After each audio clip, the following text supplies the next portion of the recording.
Hello मेरे 22 फरवरी वाले UP योद्धाओं, तो फाइनली आ ही गया क्लास 12 हिंदी का एक महा मैराथन क्लास। जितने भी हमारे स्टूडेंट जा रहे हैं 22 फरवरी को हिंदी का पेपर देने, वो आज के इस वीडियो को देख कर जाएंगे।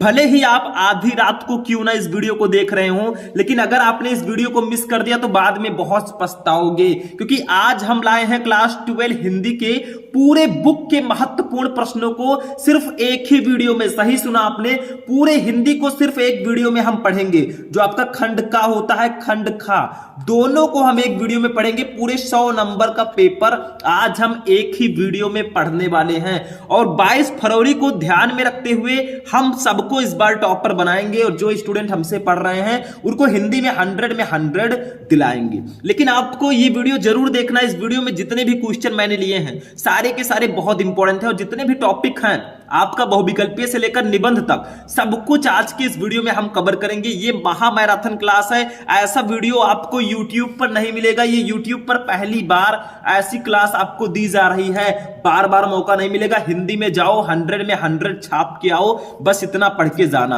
आज के इस वीडियो में हम टोटल 20 टॉपिक्स को पढ़ेंगे। आपके हिंदी में 20 टॉपिक हैं। देखिए कौन कौन से पढ़ेंगे।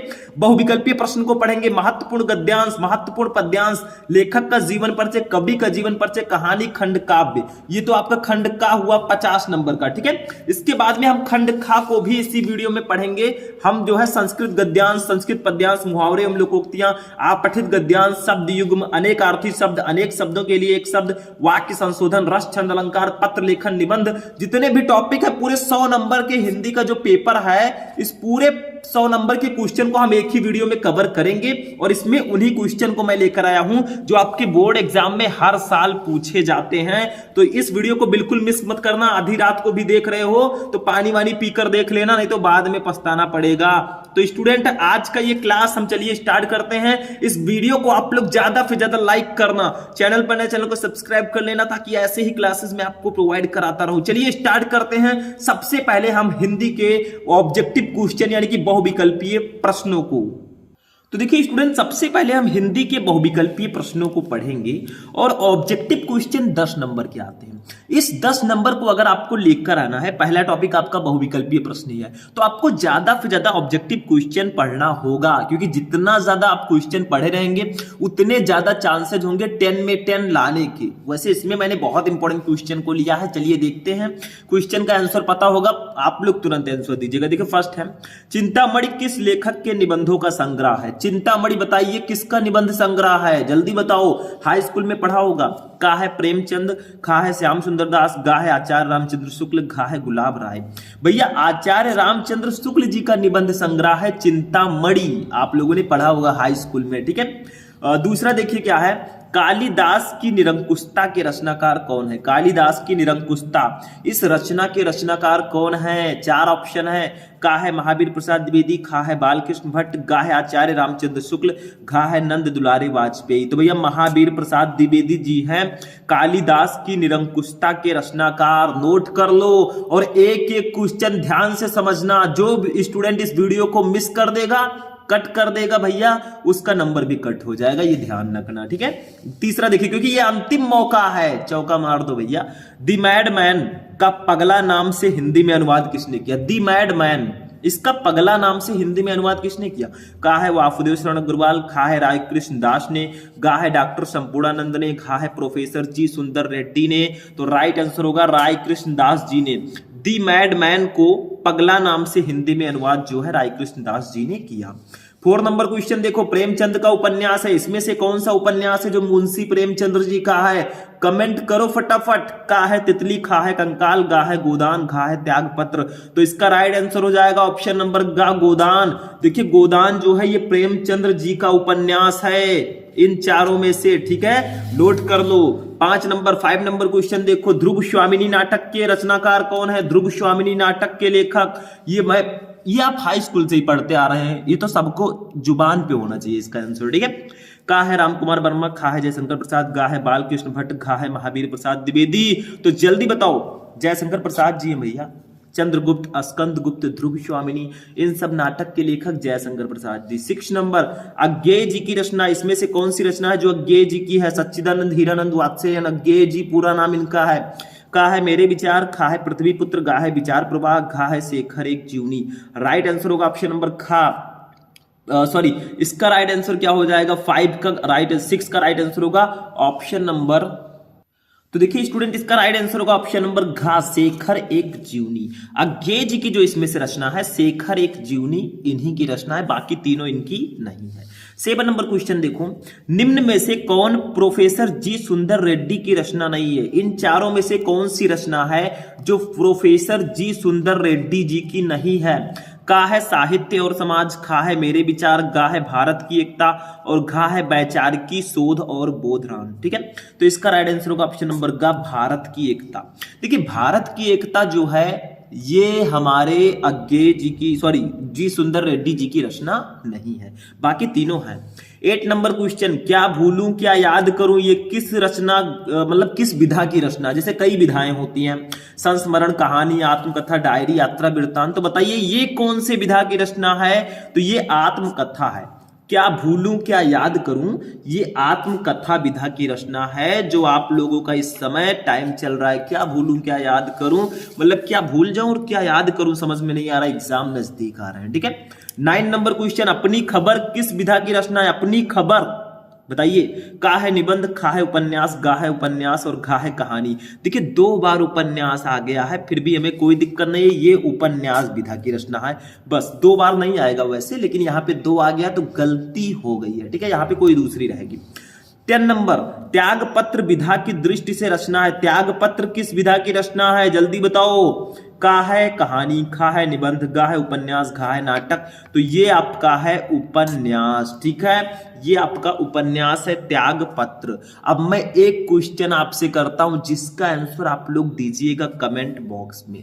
बताइए कामायनी किस विधा की रचना है? इसका आंसर देना, बहुत ही फेमस रचना है कामायनी, ये किस विधा की है और इसके कवि कौन है, ये आपको कमेंट करके बताना है। ठीक है, तो हमने टॉप 10 ऑब्जेक्टिव क्वेश्चन को पढ़ा भैया। 10 बहुविकल्पीय मैंने बता दिया है, बाकी आगे भी मैं आपको बताऊंगा, लेकिन अभी तो शुरुआत है भैया। अभी गद्यांश, पद्यांश, साहित्यिक परिचय, कहानी, सब कुछ हम इसी वीडियो में पढ़ेंगे, टेंशन मत लेना, पूरी हिंदी खत्म। तो चलिए देखते हैं महत्वपूर्ण गद्यांश को। अब देखिए स्टूडेंट, जो गद्यांश है वो हमारे एग्जाम में 10 नंबर की पूछी जाती है। अब 10 नंबर हम ऐसे मिस कर नहीं सकते, और गद्यांश जो है मेरे अकॉर्डिंग बहुत ही ज्यादा इजी होता है। इजी कब बोले तो बहुत ही आसान होता है। ठीक है, देखो हमने एक गद्यांश लिया है, उसको हम पढ़ेंगे, उसके नीचे 5 क्वेश्चन रहेंगे, first, second, third, fourth, fifth. इसी गद्यांश से रिलेटेड उसका आंसर देंगे। 5 क्वेश्चन है, एक एक क्वेश्चन के लिए 2-2 नंबर, 5 क्वेश्चन के लिए 10 नंबर मिलेगा। लेकिन पहले आपको गद्यांश पढ़ना है, पढ़ोगे तभी क्वेश्चन का आंसर दे पाओगे। देखो, भाषा की साधारण इकाई शब्द है, शब्द के अभाव में भाषा का अस्तित्व ही दुरूह है।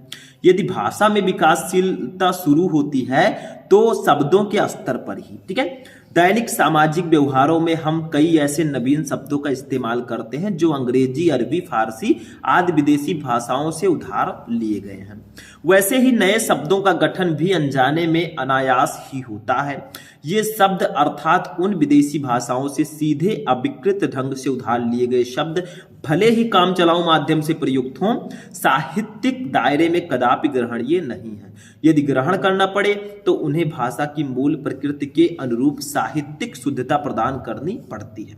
सबसे पहला क्वेश्चन रहेगा, उपयुक्त गद्यांश के पाठ और लेखक का नाम लिखिए।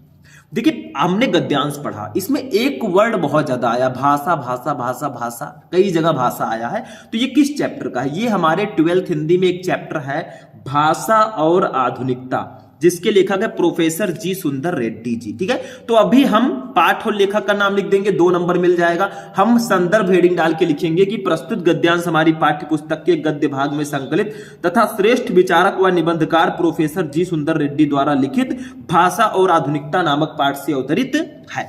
ऐसे लिख देंगे, 2 नंबर कंप्लीट। दूसरा, रेखांकित अंश की व्याख्या करो। ये जो आपके 3 लाइन है जिनके नीचे रेखाएं दिख रही हैं आपको, इतने का अपने शब्दों में व्याख्या करना है। कोई जरूरी नहीं है आप बुक से याद करके जाएं वही लिखें, आप खुद के वर्ड में भी इसको लिख सकते हैं। You are also a writer, आप खुद ही एक राइटर हैं। ठीक है, थर्ड क्वेश्चन, भाषा की विकासशीलता कैसे शुरू होती है? तो देखो भाषा की विकासशीलता शब्दों के स्तर पर ही शुरू होती है। देखो यहां पे लिखा है हम अपनी तरफ से नहीं बता रहे हैं। देखो, यदि भाषा में विकासशीलता शुरू होती है तो शब्दों के स्तर पर ही, वही चीज लिखा है जो मैंने अभी बताया, तो आंसर आपको गद्यांश में ही मिल जाएगा। अब चौथा देखिए, किसके अभाव में भाषा का अस्तित्व ध्रुव है? तो शब्द के अभाव में भाषा का अस्तित्व ध्रुव है। आप कोई भी भाषा बोल रहे हैं उसमें शब्द बोलते हैं, देखो कहीं लिखा होगा, ये देखो, शब्द के अभाव में भाषा का अस्तित्व ही ध्रुव है। बस यही लिख देना, 2 नंबर कंप्लीट, 8 नंबर कंप्लीट। पांचवा देखिए, भाषा की साधारण इकाई क्या है? तो भाषा की साधारण इकाई शब्द है। सब इसी में दिया गया है। देखो सबसे पहली लाइन, भाषा की साधारण इकाई शब्द है। तो आखिर क्या है गद्यांश में? काहे को डर रहे हो भैया? डरो मत, हम हैं ना आपके भैया। देखो यहां पे महत्वपूर्ण गद्यांश, इसको सॉल्व कैसे करेंगे हमने बता दिया भैया, ऐसे ऐसे करो, ऐसे ऐसे। जब इसको आप सॉल्व करें, पहले प्रश्नोत्तर संख्या डालें। मैंने आपको हिंदी की कॉपी लिखना बताया है, सर्च कर लो यूट्यूब पर 12th हिंदी की कॉपी कैसे लिखें, शुभम लेक्चरर, आपको वीडियो मिल जाएगा। नहीं देख रहे हो, गलती आपकी है, इसमें हम कुछ नहीं कर सकते, ठीक है, देखना तो पड़ेगा भाई। तो देखो यहां पे आपको सबसे पहले प्रश्नोत्तर संख्या डालना है, फिर भाषा की डॉट डॉट करके आपको जो इसका लास्ट वर्ड है देखो करनी पड़ती है, ऐसे लिख दीजिएगा। देखो मैंने इसको लिखा है, ये जब आप इसको सॉल्व करें तो पहले भाषा की डॉट डॉट करके पड़ती है। इसको लिखने से एग्जामिनर को पता चल जाएगा आपने कौन सा गद्यांश सॉल्व किया है, ठीक है। अब देखो एक एक क्वेश्चन का हम यहाँ पे आंसर लिखेंगे, क्वेश्चन आपको नहीं उतारना होता, ठीक है। देखो फर्स्ट क्वेश्चन हमारा है, उपरोक्त गद्यांश के पाठ और लेखक का नाम लिखिए, ठीक है।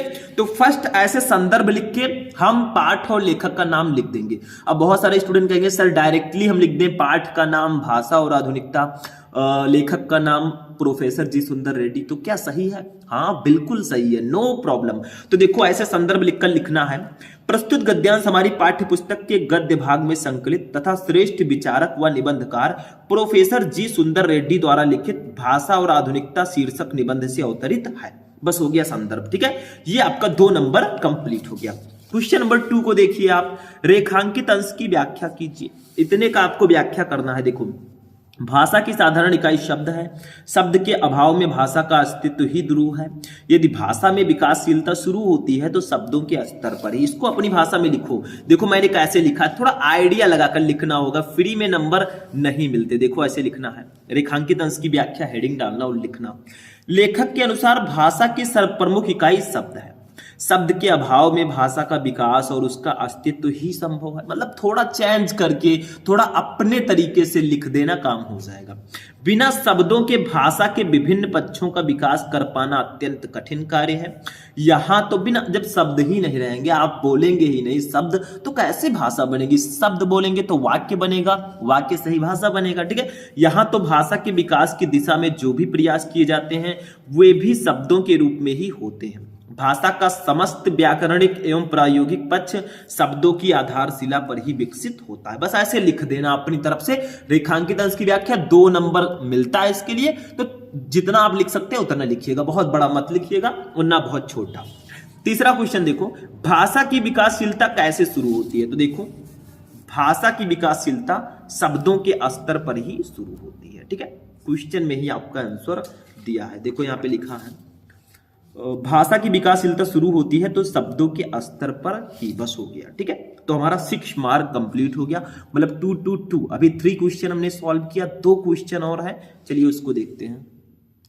अब देखिए चौथा क्वेश्चन है, किसके अभाव में भाषा का अस्तित्व ध्रुव है? मतलब किसके अभाव में भाषा का अस्तित्व ध्रुव है? तो शब्द के अभाव में भाषा का अस्तित्व ध्रुव है, चौथा क्वेश्चन, ठीक है। पांचवा देखो, भाषा की साधारण इकाई क्या है? भाषा की साधारण इकाई शब्द है।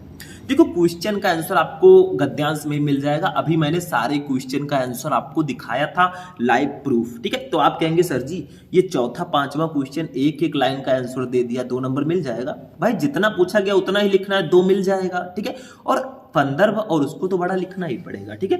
कहीं खुशी तो कहीं गम, कहीं छोटा कहीं बड़ा, ठीक है। तो चलिए ये गद्यांश हमारा सॉल्व हो गया, हमने 10 नंबर कंप्लीट कर लिया। लेकिन इतने से अभी और भी आपको आगे पढ़ना होगा, और भी क्वेश्चन सॉल्व करने होंगे, उसके लिए टेंशन नहीं लेने का, हम आपको सारी चीजें बताएंगे, ठीक है।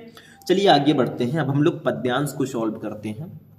अब देखिए स्टूडेंट, इस चैप्टर में इस वीडियो में मैंने एक ऐसे पद्यांश को लिया है जो बहुत ही ज्यादा इंपॉर्टेंट है, ठीक है, बहुत इंपॉर्टेंट है। और आपको पवन दूतिका, श्रद्धा मनु, कैकेयी का अनुताप, इन चैप्टर के पद्यांश को तो सभी बताते हैं, ठीक है, वो मैंने भी बताया है। लेकिन जो ये सब चैप्टर हैं, ये जो है बापू के प्रति एक चैप्टर है जिसके कवि है हमारे, कौन कवि है इसके, सुमित्रानंदन पंत जी, ठीक है, इसको मैंने लिया है। आपने देखा होगा प्रीवियस ईयर पेपर में ये क्वेश्चन कई बार आ चुका है। देखो क्या है, ध्यान से पढ़ना।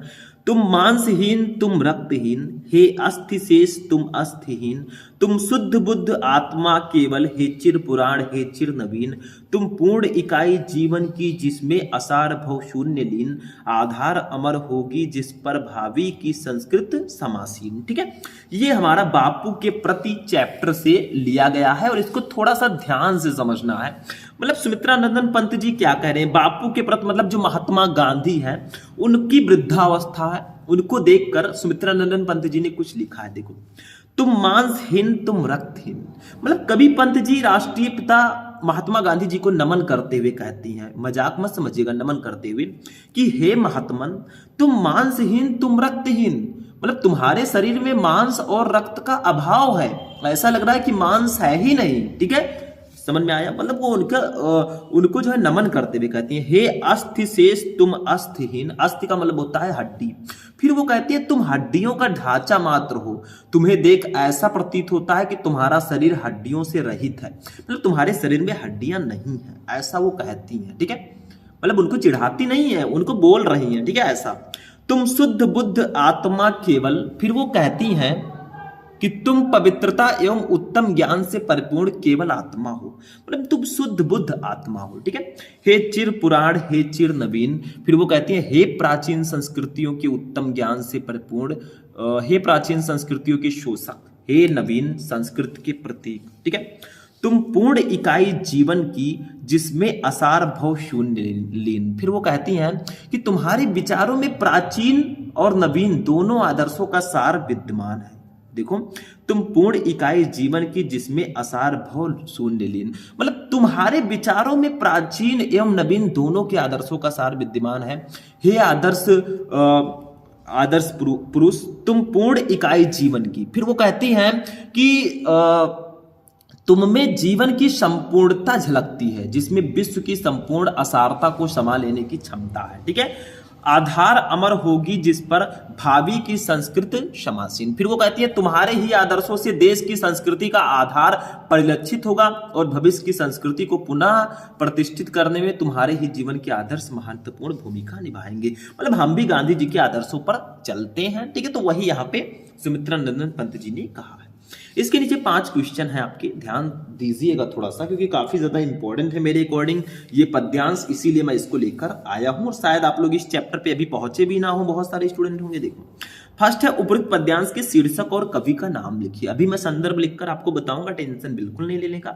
दूसरा है रेखांकित अंश की व्याख्या कीजिए, इतने का आपको व्याख्या करना है। तुम पूर्ण इकाई जीवन की जिसमें असार भव शून्य लीन, आधार अमर होगी जिस पर भावी की संस्कृत क्षमासीन। ठीक है, तीसरा, कौन हड्डियों का ढांचा मात्र प्रतीत होता है, तो लिख दो गांधी जी देखने में हड्डियों का ढांचा ही प्रतीत होते हैं। चौथा, गांधी जी को कवि ने चिर पुराण तथा चिर नवीन क्यों कहा है, तो गांधी जी को शुद्ध ज्ञान स्वरूप आत्मा अर्थात आत्म स्वरूप होने के कारण कवि ने चिर पुराण और चिर नवीन कहा है। पांचवा, गांधी जी के आदर्शों पर भविष्य में किसे खड़ा होना पड़ेगा, तो गांधी जी के आदर्शों पर भविष्य में मानव संस्कृति को खड़ा होना पड़ेगा। ठीक है, उनके आदर्शों का पालन करना होगा, तो यही आपको लिखना है। तो इसको भी वैसे ही सॉल्व करेंगे जैसा मैंने उसमें बताया था।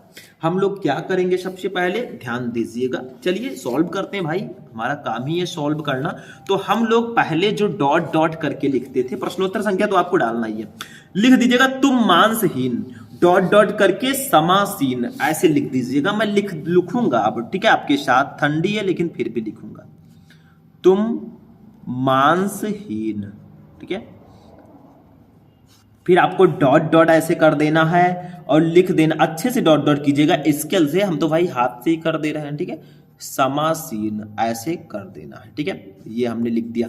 अब आपको एक प्यारा सा हेडिंग डालना है संदर्भ। ठीक है, ऐसे फर्स्ट कीजिएगा और ऐसे संदर्भ डालिएगा। भैया जो ग्रीन पेन मैं यूज कर रहा हूं बिल्कुल मत, आपको सिर्फ और सिर्फ ब्लैक एंड ब्लू पेन का ही यूज करना है। ठीक है, ये आपका संदर्भ हो गया। थोड़ा नीचे अंडरलाइन आप कर देंगे तो ज्यादा बेटर रहेगा ऐसे। ठीक है, ऐसे प्यार से अंडरलाइन कर दीजिएगा।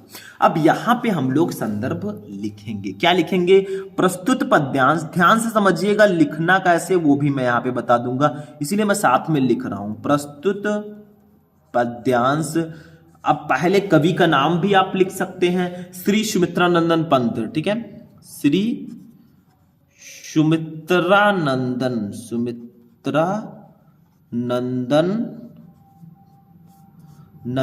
ठीक है, इसको सुमित्रानंदन पंत।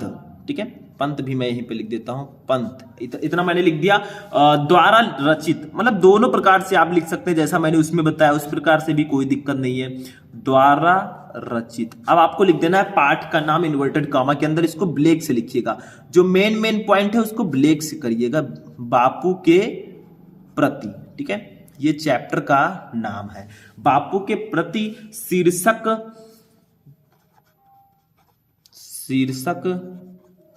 काव्यांश से अवतरित है। काव्यांश से अवतरित है। ठीक है, अवतरित है, ये आप ऐसे लिख सकते हैं। ठीक है, या दूसरा तरीका जो मैंने शायद अभी आपको बताया था, क्या बताया था वो तरीका मैं बता देता हूं एक बार फिर से। वो आप लिख सकते हैं, प्रस्तुत पद्यांश हमारी पाठ्य पुस्तक के पद्य भाग में संकलित तथा श्री सुमित्रानंदन पंत द्वारा लिखित बापू के प्रति शीर्षक काव्यांश से अवतरित है। या आप ऐसे भी लिख सकते हैं, प्रस्तुत पद्यांश श्री सुमित्रानंदन पंत द्वारा रचित बापू के प्रति शीर्षक काव्यांश से अवतरित है।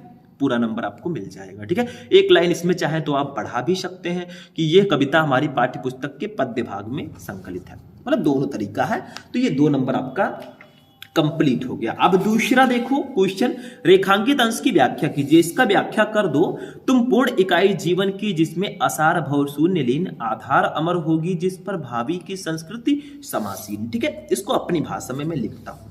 मतलब कह रही हैं, देखो दूसरा रेखांकित अंश की व्याख्या। हे बापू, जैसी जीवन मुक्त योगियों की दशा होती है वैसे ही दशा आपकी भी है। तुम में मानव जीवन की पूर्णता निहित है, चरम आदर्श निहित है, जिसमें विश्व की समस्त आसारता लीन हो जाएगी। आशा यह है कि संसार तुम्हारे मार्ग पर चलकर अपना खोखलापन दूर करके मानव जीवन की चरम सार्थकता को प्राप्त करेगा। तुम जिन सिद्धांतों के आधार पर खड़े हो वे अमर हैं, शाश्वत हैं।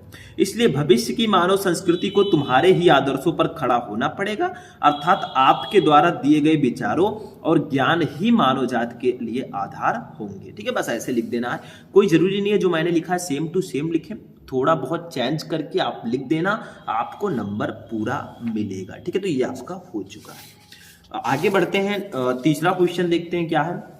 कौन हड्डियों का ढांचा मात्र प्रतीत होता है? तो इसका भी आंसर आप लिख दो। गांधी जी देखने में हड्डियों का ढांचा प्रतीत होते हैं। 2 नंबर मिल गया। आप कहेंगे सर अभी मैंने संदर्भ और व्याख्या लिखा तो वो बड़े बड़े थे, उसमें हमें 2 नंबर मिला। क्या यहाँ पे 2 लाइन लिखने से 2 नंबर मिलेगा? बिल्कुल मिलेगा, टेंशन नहीं लेने का। ठीक है, चौथा क्वेश्चन, गांधी जी को कवि ने चिर पुराण तथा चिर नवीन क्यों कहा है? तो देखो, गांधी जी को शुद्ध ज्ञान स्वरूप आत्मा अर्थात आत्म स्वरूप होने के कारण कवि ने चिर पुराण तथा चिर नवीन कहा है। ठीक है, 5वां देखो, गांधी जी के आदर्शों पर भविष्य में किसे खड़ा होना पड़ेगा?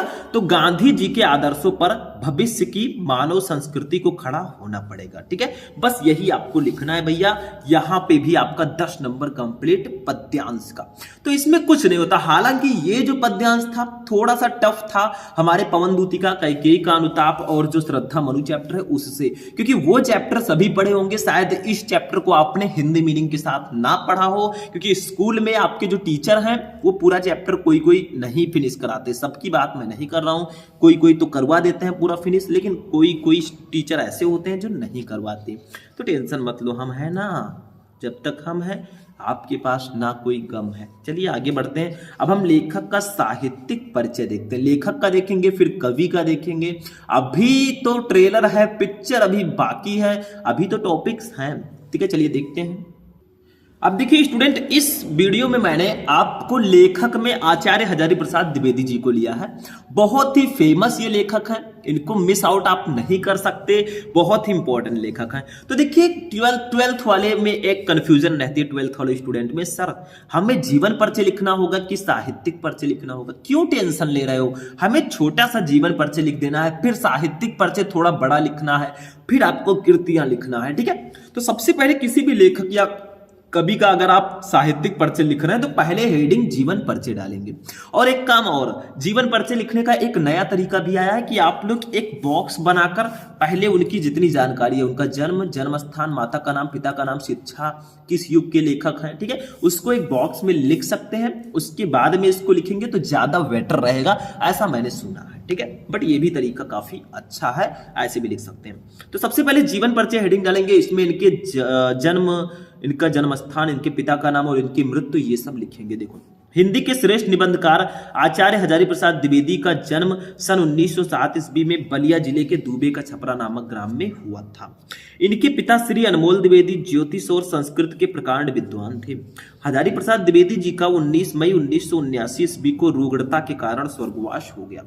बस इतना सा लिखना है भाई आपको जीवन परिचय में, ठीक है। थोड़ा और बढ़ा चढ़ाकर लिख सकते हैं, लेकिन हमें जितने शब्दों में लिखना, शायद 80 शब्दों में लिखना होता है, तो उससे ज्यादा लिखने से क्या फायदा है? हमें पूरा पेपर सॉल्व करना है 100 नंबर का, छूटना नहीं चाहिए, तो हमें लिमिट में लिखना है। साहित्यिक परिचय हेडिंग डालेंगे हजारी प्रसाद द्विवेदी। देखिए साहित्यिक परिचय मेन है, थोड़ा सा बड़ा लिखना होगा। देखो, हजारी प्रसाद द्विवेदी साहित्य के प्रख्यात निबंधकार, इतिहास लेखक, अन्वेषक, आलोचक, संपादक तथा उपन्यासकार के अतिरिक्त कुशल वक्ता और सफल अध्यापक भी थे। बहुत सारी क्वालिटीज थी इनके अंदर।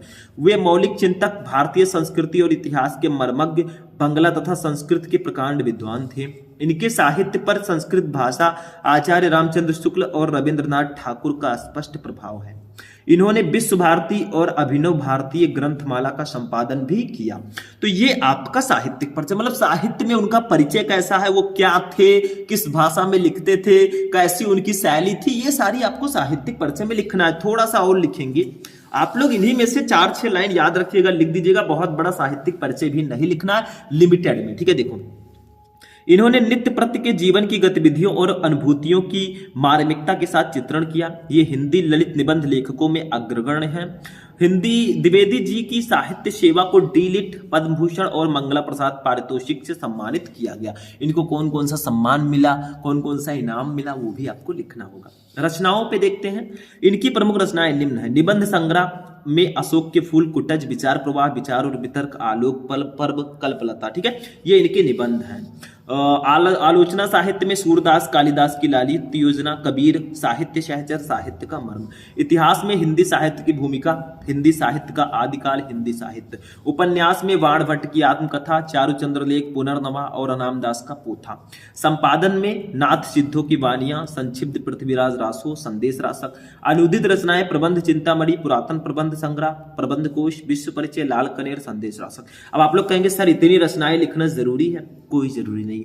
आप अगर निबंध, इतिहास और उपन्यास को ही लिख देते हैं तो भी आपको नंबर पूरा मिलेगा। लेकिन अगर पूरा लिख सकते हैं भाई, तब तो 4 में चांद लग जाएगा। कुछ नहीं छोड़ोगे तो एग्जामिनर भी सोचेगा बच्चे ने बहुत मेहनत किया। तो आप लोग, मेरा काम है पूरा बताना, आप इसमें से थोड़ा बहुत कम ज्यादा करके लिख सकते हैं, नो प्रॉब्लम, ठीक है। तो ये आपका हो गया लेखक का साहित्यिक परिचय। अब लेखक का हो गया, चलिए कवि का भी देख लेते हैं। अब देखिए, कवियों में मैंने लिया है रामधारी सिंह दिनकर जी को, ठीक है। इनका साहित्यिक परिचय हम लोग पढ़ेंगे। ये काफी फेमस कवि है। वैसे महादेवी वर्मा, जयशंकर प्रसाद, ये सब ज्यादा इंपॉर्टेंट है आपके 12th में, लेकिन रामधारी सिंह दिनकर जी को भी आप पीछे नहीं छोड़ सकते। तो देखो, रामधारी सिंह दिनकर जी, पहले जीवन परिचय। श्री रामधारी सिंह दिनकर का जन्म 30 सितंबर 1908 ईस्वी को जिला मुंगेर, बिहार के सिमरिया नामक ग्राम में इनका जन्म हुआ था। इनके पिता का नाम श्री रवि सिंह और माता का नाम श्रीमती मनरूप देवी था। इनकी प्रारंभिक शिक्षा गांव की पाठशाला में ही हुई। इनका स्वर्गवास 24 अप्रैल 1974 ईस्वी को बद्राश, चेन्नई में हो गया। बस इतना सा लिखना है। साहित्यिक परिचय देखो, दिनकर जी की सबसे प्रमुख विशेषता उनकी परिवर्तनकारी सोच रही है। उनकी कविता का उद्भव छायावाद युग में हुआ और वह प्रगतिवाद, प्रयोगवाद, नई कविता आदि के युगों से होकर गुजरी। इस दीर्घ काल में जो आरंभ से अंत तक उनके काव्य में रही वो है उनका राष्ट्रीय स्वर। दिनकर जी राष्ट्रीय भावनाओं के ओजस्वी गायक रहे हैं। इन्होंने देशानुराग की भावना से ओतप्रोत, पीड़ितों को प्रति सहानुभूति की भावना से परिपूर्ण तथा क्रांति की भावना जगाने वाली रचनाएं लिखी हैं। मतलब इस प्रकार की इन्होंने रचनाएं लिखी हैं। इनकी रचनाओं पे आ जाते हैं भाई, जो लिखा है इन्होंने। ध्यान से समझिएगा, जो जो चीजें मैं बता रहा हूं that's the most important for your board exam. तो रचनाएं देखो, दिनकर जी की रचनाएं निम्न है। देखो आपको 3 नंबर साहित्यिक परिचय, जीवन परिचय के लिए मिलते हैं, 2 नंबर रचनाओं के लिए, तो भाई इनको जाना जरूरी है। देखो ज्यादातर इन्होंने काव्य और कविताएं लिखी थी। देखो काव्य रचना में रेणुका, हुंकार, कुरुक्षेत्र, उर्वशी। कविता संग्रह में रसवंती, द्वंद्व गीत, सामधेनी, बापू, इतिहास के आंसू, धूप और धुआं, नीम के पत्ते, नील कुसुम, चक्रवाल, कविश्री, सीफी और शंख, परशुराम की प्रतीक्षा, स्मृत लेखक, हारे को हरिनाम। ये इनकी कविता संग्रह है, ठीक है, कविता वाली रचनाएं। बाल साहित्य में धूप छाह, मिर्च का मजा, सूरज का ब्याह। तो ये इनकी रचनाएं हो गई। तो पूरा साहित्यिक परिचय उनकी रचनाएं, 5 मार्क्स यहां पर भी आपके कंप्लीट हो जाएंगे। अब हम लोग चलते हैं कहानी की तरफ, ठीक है, जो आपका पंचलैंड, बहादुर, ध्रुव यात्रा, ये जो सारी कहानियां होती हैं इनको भी जानना बहुत जरूरी है। तो चलिए देखते हैं। अब देखिए स्टूडेंट, कहानी में हमने लिया है बहादुर कहानी को, और बहादुर कहानी का मैं आपको सारांश बताऊंगा। बाय द वे हमने कहानी आपको ऑलरेडी बता रखी है, यूट्यूब पर सर्च करोगे बहादुर कहानी का सारांश शुभम लेक्चरर, तो आपको वीडियो बहुत ही प्रॉपर मिल जाएगा।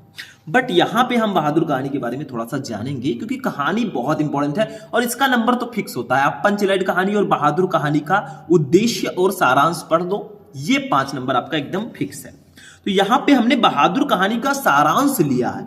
देखो, अमरकांत जी द्वारा लिखी कहानी बहादुर एक मध्यम वर्गीय परिवार में नौकर के साथ परिवारजनों द्वारा किए गए अत्यधिक कटु व्यवहार की कहानी है। मतलब अमरकांत जी ने इसको लिखा, और ये जो कहानी है ये एक मिडिल क्लास फैमिली वालों का अपने नौकर के साथ दुर्व्यवहार करने की कहानी है, बहुत ही कटु व्यवहार करने की कहानी है।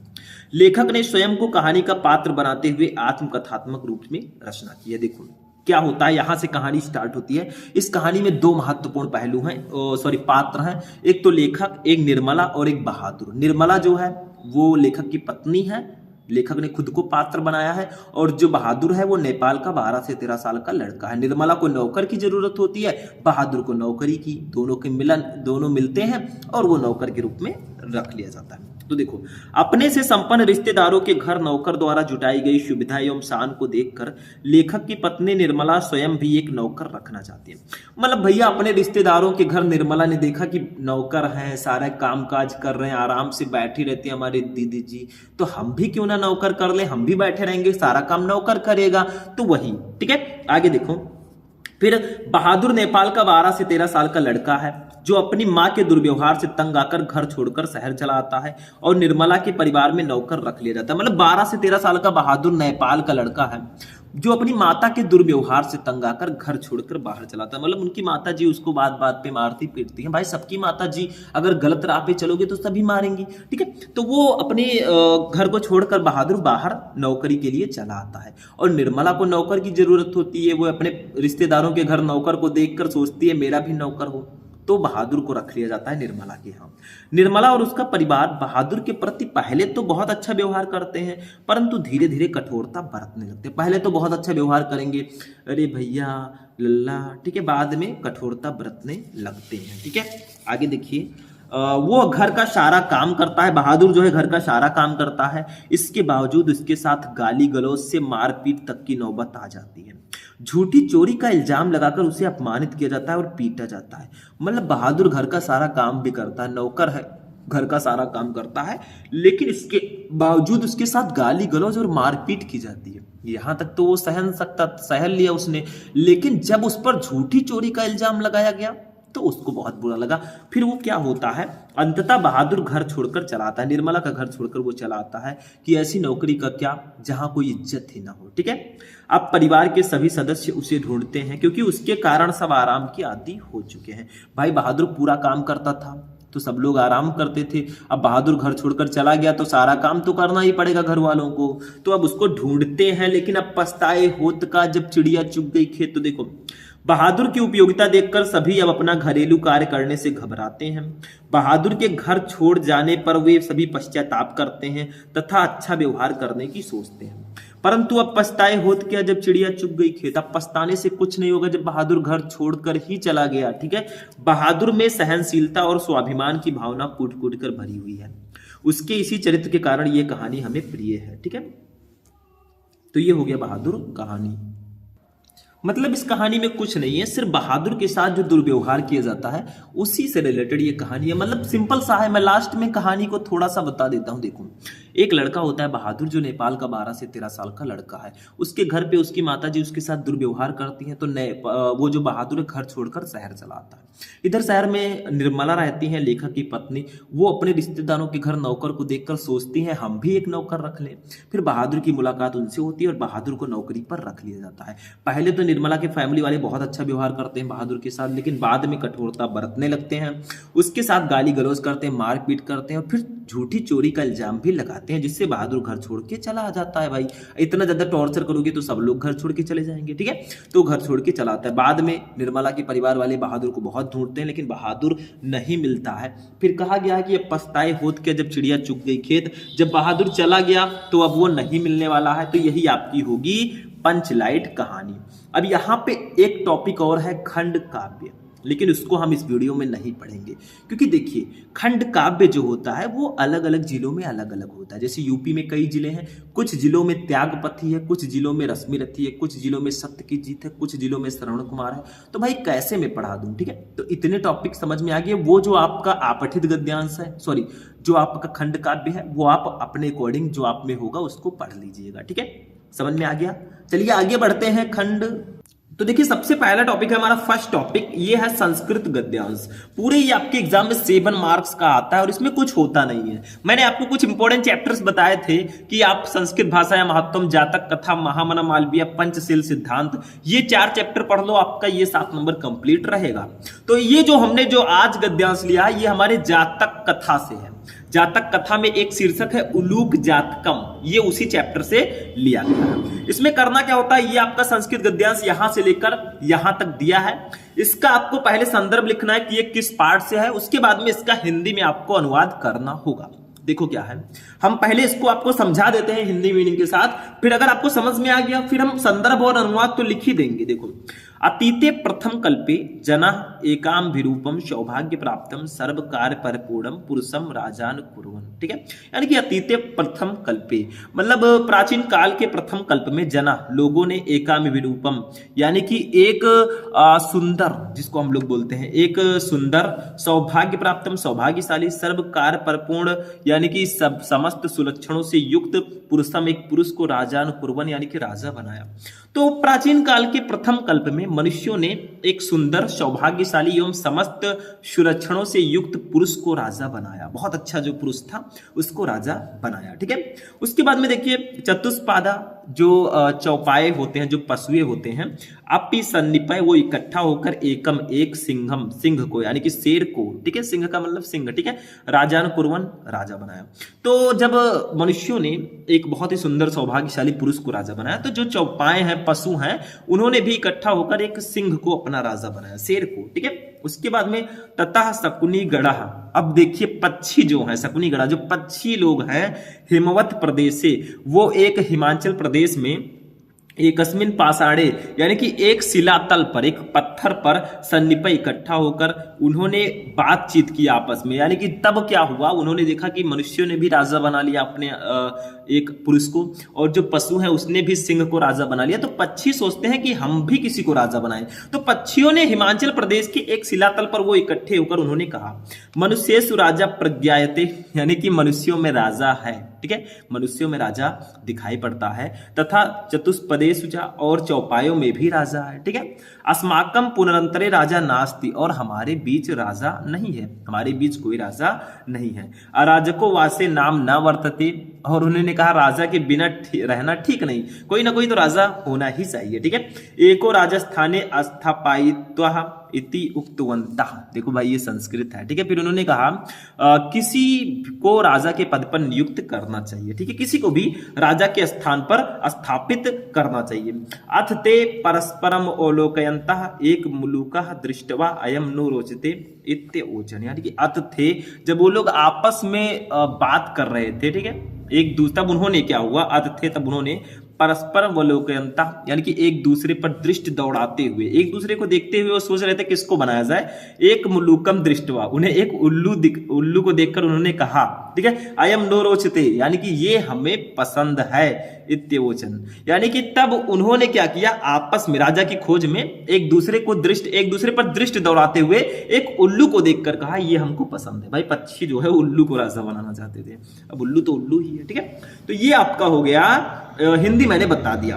अब आपको इसको सॉल्व कैसे करना है, तरीका समझो। देखो जब आप इसको सॉल्व करेंगे, मैंने नेक्स्ट पेज ले लिया, तो जब भी आप इसको सॉल्व करें प्रश्नोत्तर संख्या तो आपको डालना ही है। भाई हिंदी की पूरी कॉपी लिखना मैंने सिखाया है, नहीं देखा तो जाकर सर्च करो यूट्यूब पे, क्लास 12 हिंदी की कॉपी कैसे लिखें, शुभम लेक्चरर, आपको वीडियो मिल जाएगा।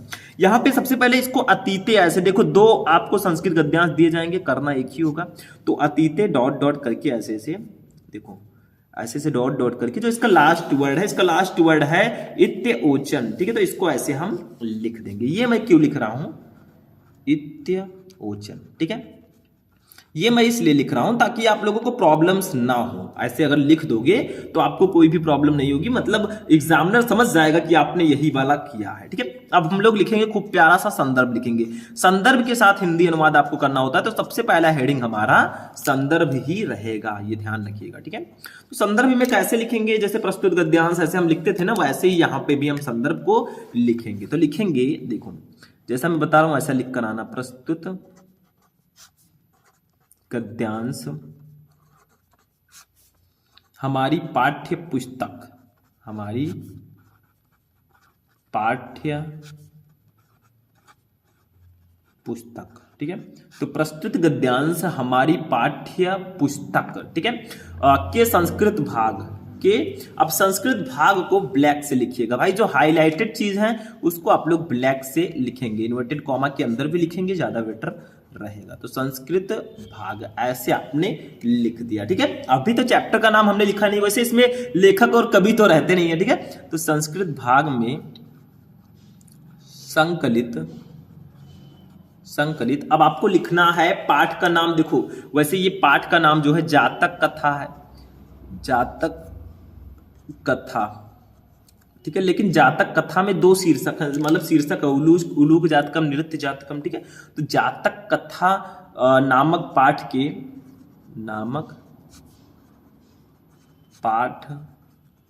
अब आपको शीर्षक का नाम लिखना है। जैसे इस शीर्षक का नाम है उलूक जातकम, उलूक जातकम, ठीक है। उलूक जातकम शीर्षक से अवतरित है, शीर्षक से अवतरित है, ठीक है। तो ऐसे आपको कुछ संदर्भ लिखना होगा कि प्रस्तुत गद्यांश हमारी पाठ्य पुस्तक के संस्कृत भाग में संकलित जातक कथा नामक पाठ के उलूक जातकम शीर्षक से अवतरित है। ये आपका संदर्भ हो गया, मतलब ये किस पाठ से लिया गया। अब अनुवाद लिखेंगे, जो मैंने आपको बताया था वही मैं यहाँ पे लिख रहा हूं। देखो मैंने चैप्टर्स आपको बता दिए कौन कौन से इंपॉर्टेंट है, उसको पढ़ लीजिएगा। देखो प्राचीन काल के प्रथम कल्प में मनुष्यों ने एक सुंदर, सौभाग्यशाली एवं समस्त सुलक्षणों से युक्त पुरुष को राजा बनाया। चौपायों यानी कि पशुओं ने भी इकट्ठे होकर एक सिंह को राजा बनाया। तब पक्षियों ने हिमालय प्रदेश में एक शिलातल पर इकट्ठा होकर मनुष्यों ने राजा दिखाई पड़ता है। वैसे ही चौपायों में भी, किंतु हमारे बीच कोई राजा नहीं है, राजा के बिना रहना ठीक नहीं, राजा रहेगा तो हुक्म रहेगा, ठीक है। हमें भी किसी को राजा के पद पर नियुक्त करना चाहिए। तब उन्होंने राजा की खोज में एक दूसरे पर दृष्टि दौड़ाते हुए एक उल्लू को देखकर कहा ये हमको पसंद है, ठीक है। उल्लू को राजा बनाना सोचा, बताइए नाम से उल्लू है तो काम कितना अच्छा होगा, ठीक है, आपको पता होगा, ठीक है। अब इसको मैं हटाता हूं, अब हम लोग चलेंगे संस्कृत पद्यांश की तरफ, ठीक है। ये देखो संस्कृत पद्यांश में मैंने एक ऐसे पद्यांश को लिया है जो भैया ट्रेंडिंग में है। मैंने बताया है कि सुभाषित रत्नानी चैप्टर जो है ये बहुत ही इंपॉर्टेंट चैप्टर है पद्यांश की दृष्टि से, ठीक है। तो देखिए इसको हमने आपके लिए लाए हैं, ठीक है, क्योंकि पद्यांश का जो 7 नंबर होता है एकदम फिक्स होता है और ये इजी भी काफी होता है। देखो पद्यांश जो है आपका जो एक चैप्टर है, चैप्टर का नाम है क्या नाम है चैप्टर का, सुभाषित रत्नानी, इसी चैप्टर से आपका श्लोक आता है या पद्यांश आता है। एक दो चैप्टर और हैं, जैसे जातक कथा में एक श्लोक है, महामना मालवीय में है, तो उसको आप पढ़ लीजिएगा, एक एक है, उससे कोई दिक्कत नहीं है।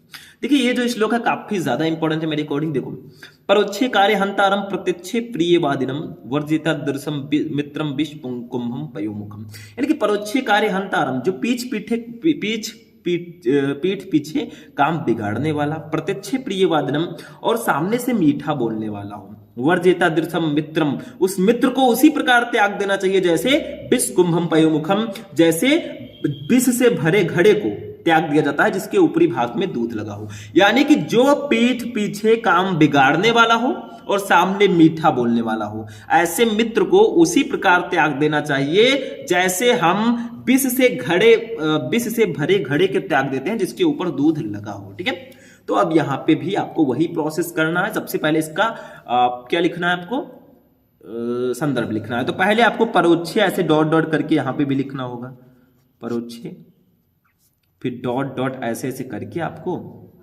इसका जो लास्ट वर्ड है पयोमुखम, पयोमुखम, ठीक है, ऐसे मैंने लिख दिया।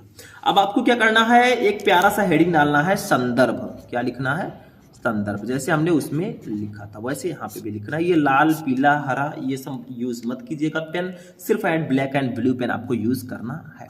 तो यहाँ पे लिखना है प्रस्तुत पद्यांश। देखो ये श्लोक है, या पद्यांश या श्लोक दोनों में से कोई एक आप लिख सकते हैं, ये गद्यांश नहीं है, इतना ध्यान रखिएगा। बाकी लगभग उसी तरह रहेगा। प्रस्तुत पद्यांश हमारी पाठ्य पुस्तक, हमारी पाठ्य पुस्तक के संस्कृत भाग, प्रोसेस वही रहेगा आपका, यहां पे भी संस्कृत भाग आपको लिखना है, संस्कृत भाग, ठीक है, जैसे हमने वहां पे लिखा था। तो संस्कृत भाग में संकलित,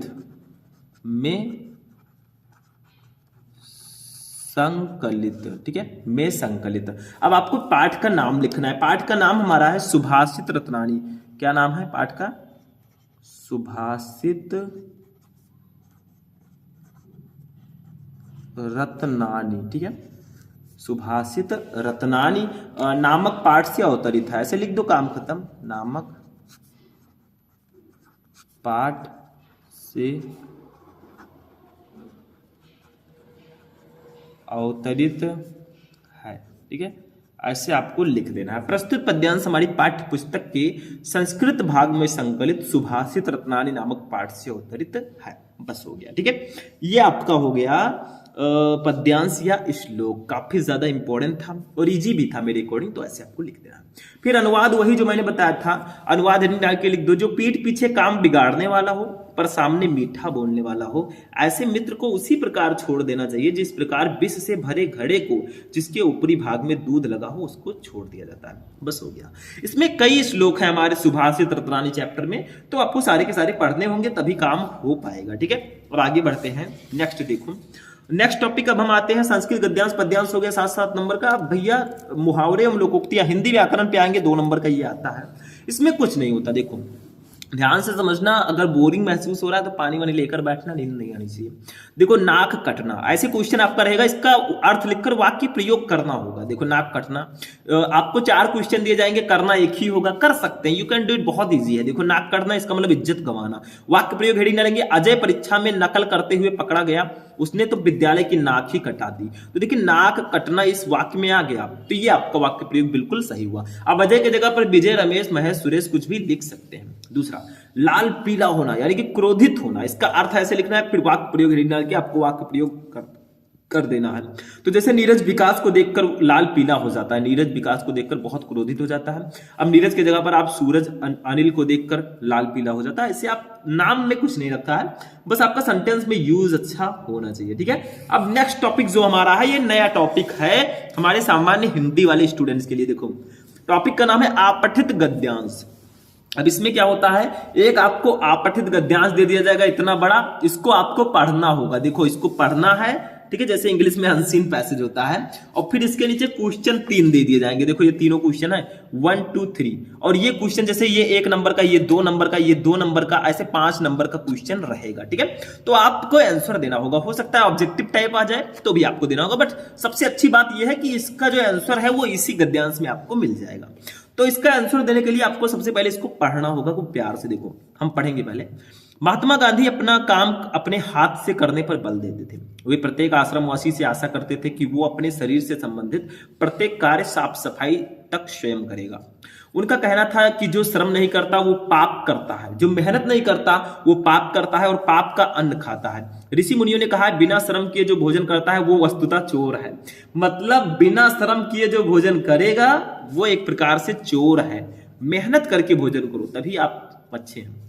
महात्मा गांधी का समस्त जीवन दर्शन श्रम सापेक्ष था। उनका समस्त अर्थशास्त्र यही बताता था कि प्रत्येक उपभोक्ता को उत्पादनकर्ता होना चाहिए। उनकी नीतियों की उपेक्षा करने के परिणाम हम आज भी भोग रहे हैं। ना गरीबी कम होने में आती है, ना बेरोजगारी पर नियंत्रण हो पा रहा है, और ना अपराधों की वृद्धि हमारे बस की बात हो रही है। दक्षिण कोरिया वासियों ने श्रमदान करके ऐसे श्रेष्ठ भवनों का निर्माण किया है जिसमें किसी को भी ईर्ष्या हो सकती है। अब इसके नीचे क्वेश्चन रहेगा, देखो ध्यान से। चोर की परिभाषा लिखिए। चोर कौन है? तो अभी मैंने यहां पे बताया था, देखो ये ऋषि मुनियों ने कहा है बिना श्रम किए जो भोजन करता है वो चोर है, तो लिख दो। चोर की परिभाषा है श्रम किए बिना भोजन करना। दूसरा, गांधी जी पापी किसे मानते थे? गांधी जी जो मेहनत नहीं करते उनको पापी मानते थे। ऊपर कहीं लिखा होगा, ठीक है। जो वो उनका कहना था कि जो श्रम नहीं करता वो पाप करता है और पाप का अन्न खाता है, तो जो श्रम नहीं करता उससे पापी मानते थे। तीसरा, महात्मा गांधी का समस्त जीवन दर्शन श्रम सापेक्ष था। इसका क्या आशय है? मतलब महात्मा गांधी जी का समस्त जीवन दर्शन श्रम सापेक्ष का आशय है कि महात्मा गांधी के सभी विचार श्रम पर आश्रित थे। अब जब इसको सॉल्व करेंगे तो सबसे पहले वही प्रोसेस जैसे हमने अभी संस्कृत गद्यांश में किया। महात्मा गांधी डॉट डॉट करके आपको जो लास्ट वर्ड है हो सकती है, तो देखो महात्मा गांधी डॉट डॉट करके हो सकती है। क्वेश्चन तो आपको उतारना नहीं, यहीं से लिखना जहां से मैं बताने जा रहा हूं, ठीक है। देखो सबसे पहला क्वेश्चन है चोर की परिभाषा लिखिए। चोर कौन है? ऊपर था आपका फर्स्ट क्वेश्चन, चोर की परिभाषा क्या है? तो देखो चोर की परिभाषा है श्रम किए बिना भोजन करना। बिना मेहनत के भोजन जो करता है उसको चोर माना जा सकता है। दूसरा, गांधी जी पापी किसे मानते थे? तो गांधी जी श्रम ना करने वाले को पापी मानते थे, जो मेहनत नहीं करता था उसको वो पापी मानते थे। तीसरा, महात्मा गांधी का समस्त जीवन दर्शन श्रम सापेक्ष था। इसका क्या आशय है? तो महात्मा गांधी का समस्त जीवन दर्शन श्रम सापेक्ष था। इसका आशय है कि महात्मा गांधी के सभी विचार श्रम पर आश्रित थे। बस हो गया। तो ऐसे ही आपको क्वेश्चंस का आंसर लिखना होगा, फाइनली आपको पूरा नंबर दे दिया जाएगा, ठीक है। अब हम लोग आगे बढ़ेंगे, नेक्स्ट क्वेश्चन को देखेंगे, नेक्स्ट टॉपिक। अब देखिए नेक्स्ट टॉपिक है हमारा शब्द युग्म। शब्द युग्म का मतलब होता है दो शब्दों का जोड़ा। जैसे देखो बात वात, आपको बताना इसका सही अर्थ क्या होगा। जो पहले उसका अर्थ पहले, जो बाद में उसका बाद में। का है भात और दाल, खा है बातचीत और वायु, गा है हवा और पानी, घा है बाट और तराजू। तो इसका खा वाला ऑप्शन सही होगा, बातचीत और वायु। देखिए बात का मतलब होता है बातचीत और इस वात का मतलब होता है वायु, तो खा वाला ऑप्शन सही है। वाहन वाहन, इसका मतलब क्या होगा? का है ढोना भगनी, खा है बहना बहनी, गा है ढोना बहना और घा है ढोना ढाना। तो इसका का वाला ऑप्शन सही होगा, ढोना और भगिनी, ठीक है। इसका का वाला सही होगा। और शायद हो सकता है कोई दूसरा सही हो। आप लोग इसमें थोड़ा कंफ्यूजन है मुझको, तो आप लोग इसका आंसर बताने की कृपा करेंगे, ठीक है। अगर आपको पता है तो थोड़ा बहुत मुझे सजेस्ट कीजिए कि कौन सा सही होगा। मेरे अकॉर्डिंग का वाला सही है, थोड़ा मुझे डाउट है। अब देखिए शब्द अर्थ, इसको हम अनेकार्थी शब्द भी बोलते हैं। इसमें आपको करना क्या होगा, 2-3 वर्ड दे रहेंगे, उसमें से किसी एक शब्द के 2 अर्थ को लिखना होगा। जैसे देखो काम, काम को हम किन किन नामों से जानते हैं? काम को हम कार्य भी बोलते हैं, कार्य। उसके बाद में लाभ भी बोलते हैं, ठीक है। कार्य देव, काम देव भी बोलते हैं, आशय भी बोलते हैं। मतलब कई नाम है, आपको लिखना तो 2 ही है, मैं आपको कई बता रहा हूँ। आशय और लालसा भी बोलते हैं, लिख दीजिएगा ऐसे, लालसा, ठीक है। उसके बाद में पद, पद को हम स्थान भी बोलते हैं भाई, स्थान, ठीक है। पदवी भी बोलते हैं, जैसे आप दरोगा हैं तो आप पदवी पर हैं, पद है आपका, ठीक है। और पैर भी बोलते हैं, पैर, और भाग भी बोलते हैं, तो ये पद के पर्यायवाची होंगे, ठीक है। बस यही आपको लिखना होता है। क्या है इसमें? कुछ नहीं। नेक्स्ट देखिए, अनेक शब्दों के लिए एक शब्द पे हम लोग आते हैं। इसमें क्या होता है देखो, जैसे जिसे ज्ञान कम हो उसको एक शब्द में क्या बोलेंगे, जिसको ज्ञान कम हो उसे क्या बोलेंगे, का है अल्पज्ञ, खा है अज्ञे, का है अनजान, खा है अक्षम। तो इसका का वाला सही है, अज्ञे अल्पज्ञ, जिसको ज्ञान कम है उसको अल्पज्ञ बोलेंगे। ठीक है। दूसरा, पीने की इच्छा रखने वाले को हम क्या बोलेंगे, प्यासा, तृषित, पिपासा या घा प्रतापी। इसको हम लोग क्या बोलेंगे, पीने की जो इच्छा रखता हो उसको क्या बोलेंगे हम लोग। तो देखिए इसका राइट आंसर घा वाला होगा, जो आप में ऑप्शन नहीं था लेकिन वो गलत लिख दिया था ऑप्शन, तो सही कर दिया मैंने। पीने की इच्छा रखने वाले को हम पिपासु बोलते हैं। बस हो गया। अब वाक्य संशोधन पे आते हैं। मैंने दो दो टॉपिक, एक एक टॉपिक के दो दो क्वेश्चन यहाँ पे लिए हैं। वाक्य संशोधन में देखिए, इसमें वाक्य दिया जाएगा, उसमें गलतियां एज अ गिफ्ट आपको दिया जाएगा, उसमें सही करना होगा। देखो, मैं लड़कों को पढ़ाया हूं, मैं लड़कों को पढ़ाया हूं, ये सही है, बोलने से आपको पता चल जाएगा इसमें गलती क्या है। इसको इस प्रकार से लिखो, मैंने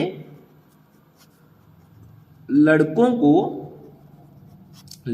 को पढ़ाया है, इस तरह से लिखो, ये बिल्कुल सही होगा। मैंने लड़कों को पढ़ाया है। ठीक है, ये आपका सही है, मैंने लड़कों को पढ़ाया। दूसरा, मैं कलम के साथ लिखता हूं, नहीं भैया, मैं कलम से लिखता हूं, के साथ नहीं रहेगा, मैं कलम से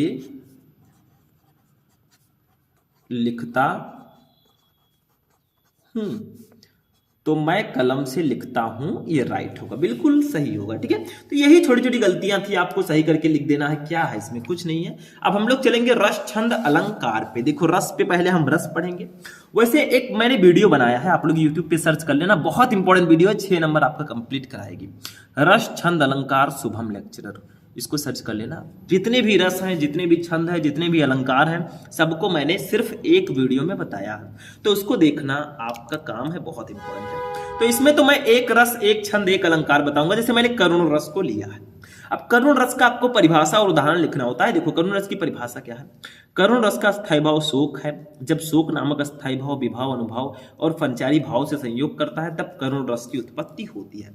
मतलब करुण रस का स्थायी भाव शोक है, इसी स्थायी भाव से हम लोग परिभाषा निकाल लिया हमने। अब बहुत सारे स्टूडेंट कहेंगे सर मुझे दूसरा परिभाषा याद है, बिल्कुल लिखो। देखो, अलग अलग बुक में परिभाषाएं अलग अलग होती हैं, आपको जो याद है उसको लिख दो, सब सही है। ठीक है, लेकिन हमारा ये ट्रिक से बनाया हुआ परिभाषा है। देखो, स्थायी भाव पता है, तो करुण रस का स्थायी भाव शोक है। जब शोक नामक स्थायी भाव विभाव, अनुभव और पंचारी भाव से संयोग करता है, तब करुण रस की उत्पत्ति होती है। ऐसे हास्य रस हो तो हास्य रस का स्थायी भाव हास है। जब हास नामक स्थायी भाव विभाव, मतलब शोक के जगह पर हास कर देना है, करुण की जगह पर हास्य कर देना, बस। उदाहरण देखो, क्यों छलक रहा दुख मेरा उषा की मृदु पलकों में, हाँ उलझ रहा सुख मेरा संध्या की घन अलकों में। ये आपका एग्जाम्पल होगा किसका, करुण रस का। बस आपको परिभाषा और उदाहरण लिखना होता है, मैंने बता दिया, याद कर लीजिए। एग्जाम्पल भी हो सकता है आपने दूसरा याद किया हो तो उसको लिख दीजिएगा, ऐसा जरूरी नहीं है कि जो मैं बता रहा हूं वही लिखो। ठीक है, ये लिखोगे तो भी बेटर, दूसरा याद है उसको लिखोगे तो भी बेटर। छंद पे आते हैं। छंद में हमने चौपाई को लिया है, काफी इंपॉर्टेंट है। देखो, रस में आपको करुण रस, वीर रस, हास्य रस, श्रृंगार रस, इसको पढ़ लो, बहुत है। चौपाई में आपको, छंद में चौपाई, दोहा, सोरठा, कुंडलियां, और अलंकार में अनुप्रास, यमक, श्लेष, उपमा, उत्प्रेक्षा, बस हो गया। देखो, चौपाई क्या होता है। चौपाई सममात्रिक छंद है, इसमें 4 चरण होते हैं और प्रत्येक चरण में 16 मात्राएं होती हैं, यही इसकी परिभाषा है। चौपाई मतलब 4 पैर, ठीक है, 4 चरण। तो चौपाई सममात्रिक छंद है, इसमें 4 चरण होंगे और हर एक चरण में 16 मात्राएं होंगी। उदाहरण देखो, उदाहरण मैंने लिख रखा है, और यहाँ पे जो एस टाइप का बना है ये 2 मात्राओं को व्यक्त करता है, और जो 1 है सिंगल, वो सिंगल ही व्यक्त करता है। ठीक है, बट यहाँ पे एक चीज याद रखना, मात्राएं आपको गिनना बताना होगा उसमें कि कितनी मात्राएं किसमें है। देखो, जैसे बंधो गुरु पद पदुम परागा, सुरुचि सुवास सरस अनुरागा, अम्मीय मूरिमय चूरन चारू, समन सकल भवरुज परिवारू। ये आपका एक एग्जाम्पल है। इसमें देखिए 4 चरण है, एक तो आपका यहां से यहां तक, दूसरा ये, तीसरा ये और चौथा ये। चारों में 16 मात्रा होंगी, गिन लो। 2 1 3 1 4 2 6 1 7 1 8 1 9 1 10 1 11 1 12 1 13 2 14 2 16। ठीक है, इसमें जो बड़ा का मात्रा है, ओ का मात्रा है, इस सबको 2 माना जाएगा। जो छोटा ऊ, ये सब मात्रा है, इसको 1 ही माना जाएगा। इसको देखो, 1 1 2 1 3 1 4 2 6 1 7 1 8 1 9 1 10 11 12 2 14 2 16। हर चरण में 16 होंगे। इसमें देखो 1 2 3 4 5 6 7 8 9 10 11 12 13 14 15 16 हो गया। इसमें 1 2 3 4 5 6 7 8 9 10 11 12 2 14 2 16। तो हर एक चरण में 16 मात्राएं होंगी। ये चौपाई का बेटर एग्जाम्पल है। दूसरा याद है, ऑफकोर्स आप उसको लिख सकते हैं। ठीक है, अलंकार में मैंने लिया है अनुप्रास अलंकार को, बहुत इंपॉर्टेंट है। अनुप्रास यानी कि बार बार, जो वर्ड आए, जैसे देखो अनुप्रास अलंकार, वो अलंकार जिसमें समान वर्णों की बार बार आवृत्ति हो, वहां पे अनुप्रास अलंकार होता है। यानी कि ऐसा अलंकार जिसमें एक ही वर्ण बार बार आए, वहां पे अनुप्रास अलंकार होगा। उदाहरण देखो, चारु चंद्र की चंचल किरणें खेल रही थी जल थल में। इसको एग्जाम्पल तो लिख दिया, लेकिन इसमें स्पष्टीकरण आप लिख दीजिएगा, आखिर कहां पे इसमें बार बार वर्ड आया है। देखो, इन पंक्तियों में चा वर्ण की बार बार आवृत्ति हुई है, अतः यहां अनुप्रास अलंकार है। मतलब इसमें जो है चा वर्ण बार बार आया है, तो यहां पे होगा अनुप्रास अलंकार। ठीक है, बस सही हो गया। इसके बाद में हम आते हैं पत्र लेखन पे। ये रहा पत्र, लेकिन आप लोग कहेंगे सर टाइटल क्या है इसका। देखो, ये आपका क्वेश्चन ऐसे आएगा, बढ़ते हुए संक्रामक रोग की रोकथाम के लिए मुख्य चिकित्सा अधिकारी को एक पत्र लिखो। मतलब आपके यहाँ पे जो संक्रामक रोग है वो लगातार बढ़ रहा है, उससे रिलेटेड आपको पत्र लिखना है। किसको? मुख्य चिकित्सा अधिकारी को। तो सबसे पहले हमें करना क्या होगा, जब भी हम पत्र लिखें, सबसे पहले सेवा में, ठीक है, फिर आप जिसको पत्र लिख रहे हैं, हम मुख्य चिकित्सा अधिकारी गोंडा, हम इनको पत्र लिख रहे हैं। अब एड्रेस आप कुछ भी डाल सकते हैं, मुख्य चिकित्सा अधिकारी मेरठ लिख सकते हैं, मुख्य चिकित्सा अधिकारी जो भी आपका है आप लिख सकते हैं, नो प्रॉब्लम। तो हम गोंडा से, तो गोंडा मैंने लिख दिया। सेवा में मुख्य चिकित्सा अधिकारी गोंडा। विषय देखो, प्राथमिक स्वास्थ्य केंद्र पर संक्रामक बीमारियों की दवाइयों का अभाव। यानी कि प्राथमिक स्वास्थ्य केंद्र पर संक्रामक बीमारी की दवाई का अभाव है, या फिर संक्रामक बीमारी बढ़ रही है, उससे रिलेटेड हमें पत्र लिखना है। ये जो लेटर है दो प्रकार से आ सकता है। एक तो जो मैंने बताया कि संक्रामक रोग की रोकथाम, एक दवाइयों का अभाव, ऐसे आपको दिया जा सकता है। तो सबसे पहले सेवा में लिखकर जिसको आप लिख रहे हैं उसको लिखिए, फिर विषय, आप किस विषय पर लिख रहे हैं, फिर महोदय लिखकर अपना प्रॉब्लम व्यक्त करो। देखो, महोदय लिखकर, ये लेटर की बॉडी होती है, ठीक है। देखो, महोदय, मैं आपका ध्यान क्षेत्र के प्राथमिक स्वास्थ्य केंद्र पर संक्रामक बीमारियों से बचाव के लिए इस्तेमाल की जाने वाली जरूरी दवाइयों की कमी की ओर आकर्षित कराना चाहता हूँ। पूरे क्षेत्र में हैजा, डेंगू ज्वर, मलेरिया, टीबी तथा पीत ज्वर जैसे संक्रामक रोग अपने चरम बिंदु पर हैं। इस कारण प्राथमिक स्वास्थ्य केंद्र पर पीड़ितों की संख्या निरंतर बढ़ रही है, लेकिन डॉक्टरों द्वारा पीड़ितों को इलाज हेतु बाहर से लिखी जा रही दवाइयां इतने ऊंचे मूल्य पर मिल रही हैं जो आम जन की पहुंच से बाहर है। मतलब डॉक्टर साहब दवाई लिख देते हैं, सरकारी अस्पताल में जाओ बाहर से लेकर आओ, बाहर जब जाते हैं तो दवाइयां बहुत महंगी महंगी मिलती हैं। जिनके पास पैसा है उनके लिए कोई टेंशन नहीं, लेकिन जो गरीब है बेचारे, उनके लिए तो प्रॉब्लम्स होंगी ना। आगे देखो, फिर आपको अनुरोध करना है, अतः आपसे अनुरोध है कि इस मामले को संज्ञान में लेते हुए यथाशीघ्र समुचित दवाइयों को उपलब्ध कराने का कष्ट करें, ताकि पीड़ितों को जरूरी इलाज समय पर मिल सके और समय रहते स्वास्थ्य लाभ उठा सके। तो ये आपको लिखना है, उनको अनुरोध करना है। यानी कि सबसे पहले, फिर दिनांक डाल देना है, दिनांक मत डालें तो भी अच्छा रहेगा, ऐसे लिख दें।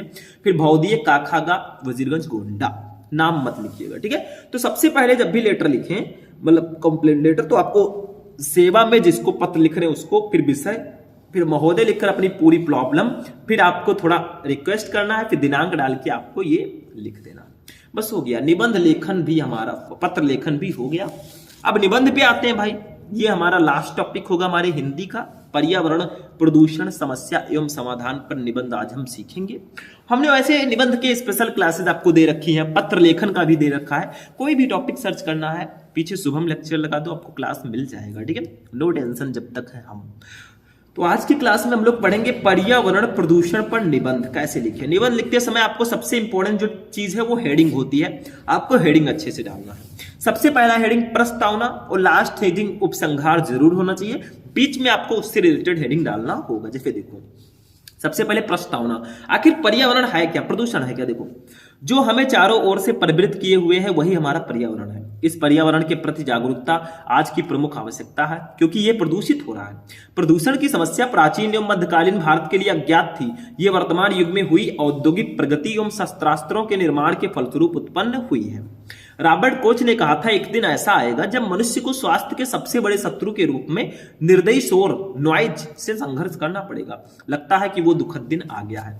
रॉबर्ट कोच ने कहा था कि एक दिन ऐसा आएगा कि आपको सबसे बड़े शत्रु जो शोर है उससे आपको लड़ना पड़ेगा। ये जो वॉइस है ये आपको परेशान करेगी स्वास्थ्य, हेल्थ, मेंटली, ठीक है। तो आप भैया जो डीजे उजे बजता है ना, खूब इंजॉय करते हो, डांस वांस करते हो, थोड़ा कंट्रोल, क्योंकि ये हमारे लिए बहुत ही हानिकारक है।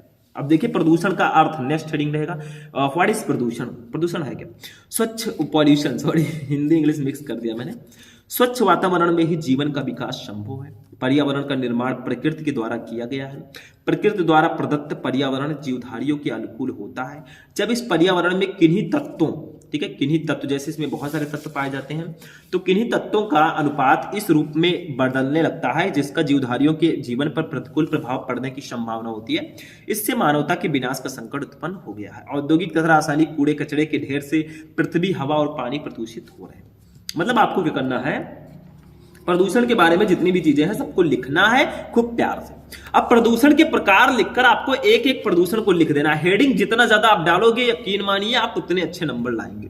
Heading is very important in essay. ठीक है, देखो प्रदूषण के प्रकार। आज के वातावरण में प्रदूषण निम्नलिखित रूपों में दिखाई पड़ता है। जल प्रदूषण सबसे पहला। जीवन के अनिवार्य स्रोत के रूप में वायु के बाद प्रथम आवश्यकता जल की होती है। मतलब आप, जल ही जीवन है। वायु नहीं रहेगा तो हम बिल्कुल नहीं जीवित रह पाएंगे, जल नहीं रहेगा तो एक दो दिन रह के फिर चले जाएंगे। ठीक है, जल को जीवन कहा जाता है। जल का शुद्ध होना और स्वस्थ जीवन के लिए बहुत आवश्यक है। देश के प्रमुख नगरों के जल का स्रोत हमारी सदानीरा नदियां हैं और इससे ये भी प्रदूषित हो रहा है। ठीक है, वायु प्रदूषण। वायु जीवन का अनिवार्य स्रोत है। प्रत्येक प्राणी को जीने के लिए शुद्ध वायु की आवश्यकता होती है, जिसके कारण वायुमंडल में इसका विशेष अनुपात होना आवश्यक है। ठीक है, जीवधारी सांस द्वारा ऑक्सीजन ग्रहण करता है और कार्बन डाइऑक्साइड छोड़ता है। पेड़ पौधे कार्बन डाइऑक्साइड लेते हैं और हमें ऑक्सीजन प्रदान करते हैं। तो सोचो, प्रदूषण को बचाने का एक उपाय है पेड़ पौधे लगाना, क्योंकि हम जो ऑक्सीजन लेते हैं वो पेड़ पौधे हमें देते हैं। देखो, हमने ऑक्सीजन लिया, कार्बन डाइऑक्साइड छोड़ा, वो कार्बन डाइऑक्साइड लेते हैं, ऑक्सीजन छोड़ते हैं, तो हमारे लिए कितना लाभदायक है आप खुद आइडिया लगा सकते हैं। You are brilliant. ठीक है, तीसरा ध्वनि प्रदूषण। ध्वनि प्रदूषण आज की एक नई समस्या है। इसे वैज्ञानिक प्रगति ने पैदा किया है। मोटर कार, ट्रैक्टर, जेट विमान, कारखानों की सायरन मशीनें, लाउड स्पीकर आदि ध्वनि से श्रवण शक्ति का ह्रास तो होता ही है, साथ ही कार्य करने की क्षमता पर भी बुरा प्रभाव पड़ता है। ठीक है, रेडियोधर्मी प्रदूषण। एक एक प्रदूषण को एक्सप्लेन कर देना है। आज के युग में वैज्ञानिक परीक्षणों का जोर है। परमाणु परीक्षण निरंतर होते ही रहते हैं। इनके विस्फोट से रेडियोधर्मी पदार्थ वायुमंडल में फैल जाते हैं और अनेक प्रकार से जीवन को क्षति पहुंचाते हैं। रासायनिक प्रदूषण। नेक्स्ट हेडिंग, कारखानों से बहते हुए अवशिष्ट द्रव्यों के अतिरिक्त उपज में वृद्धि की दृष्टि से प्रयुक्त कीटनाशक दवाइयों और रासायनिक खादों से भी स्वास्थ्य पर प्रतिकूल प्रभाव पड़ता है। कुछ लोग रासायनिक प्रदूषण, जैसे किसान लोग हैं, वो फसल की ज्यादा उपज के लिए खूब रसायन का यूज करते हैं ताकि फसल बहुत अच्छी तरीके से होगा और ज्यादा मात्रा में होगा, लेकिन वो हमारे लिए हानिकारक होता है। प्रदूषण की समस्या और उससे हानि क्या है, देखो। निरंतर बढ़ती हुई मानव जनसंख्या, रेगिस्तान का बढ़ते जाना, भूमि का कटाव, ओजोन की परत का सिकुड़ना, धरती के तापमान में वृद्धि, वनों के विनाश तथा औद्योगिकरण ने विश्व के सम्मुख प्रदूषण की समस्या पैदा कर दी है। साथ ही श्वसन गति और नाड़ी गति में उतार चढ़ाव, जठरांत की गतिशीलता में कमी तथा रुधिर परिसंचरण एवं हृदय पेशी के गुणों में भी परिवर्तन हो जाता है तथा प्रदूषण अन्य अनेकानेक बीमारियों से पीड़ित मनुष्य समय से पूर्व ही मृत्यु का ग्रास बन जाता है। समाधान क्या है, देखो समाधान समझ लो। वातावरण को प्रदूषण से बचाने के लिए वृक्षारोपण सर्वश्रेष्ठ साधन है। वृक्ष लगाओ। मानव को चाहिए कि वो वृक्षों और वनों को कुल्हाड़ियों का निशाना बनाने के बजाय उन्हें फलते फूलते देखें। ठीक है, और सुंदर पशु पक्षियों को अपना भोजन बनाने के बजाय उनकी सुरक्षा करें। तकनीकी ज्ञान का उपयोग खोए हुए पर्यावरण को फिर से प्राप्त करने पर बल देने के लिए किया जाना चाहिए। वायु प्रदूषण से बचने के लिए हर प्रकार की गंदगी एवं कचरों को विधिवत समाप्त करने के उपाय निरंतर किए जाने चाहिए। जल प्रदूषण को नियंत्रित करने के लिए औद्योगिक संस्थानों में ऐसी व्यवस्था की जानी चाहिए। उपसंहार देखो, लास्ट हेडिंग, उपसंहार जरूर डालना है हेडिंग आपको। देखो, पर्यावरण में होने वाले प्रदूषण को रोकने व उसके समुचित संरक्षण के लिए समस्त विश्व में एक नई चेतना उत्पन्न हुई है। हम सभी का उत्तरदायित्व है कि चारों ओर बढ़ते इस प्रदूषित वातावरण के खतरों के प्रति सचेत हों तथा पूर्ण मनोयोग से संपूर्ण परिवेश को स्वच्छ व सुंदर बनाने का यत्न करें। ठीक है, तो ये हमारा निबंध लेखन था और ये हमारे पूरे हिंदी का लास्ट टॉपिक था। तो यहीं पर हमारा पूरा हिंदी फिनिश होता है। तो स्टूडेंट, आज का जो ये क्लास है वो यहीं पर फिनिश होता है। मैंने आपको पूरे हिंदी के जितने भी महत्वपूर्ण क्वेश्चन थे सबको मैंने बताया, बहुविकल्पीय से लेकर निबंध तक। क्लास थोड़ी सी लॉन्ग थी, लेकिन अगर आपने शुरू से लेकर लास्ट तक देखा होगा तो आपका पूरा हिंदी आज कंप्लीट हो जाएगा और जाके 22 फरवरी को आप छाप के आओगे। तो ये क्लास यहीं पर फिनिश होता है। ऐसे ही क्लासेज अगर आपको चाहिए तो वीडियो को लाइक करना, चैनल को सब्सक्राइब करना। चलिए मिलते हैं नेक्स्ट वीडियो में नेक्स्ट टॉपिक के साथ। तब तक के लिए जय हिंद।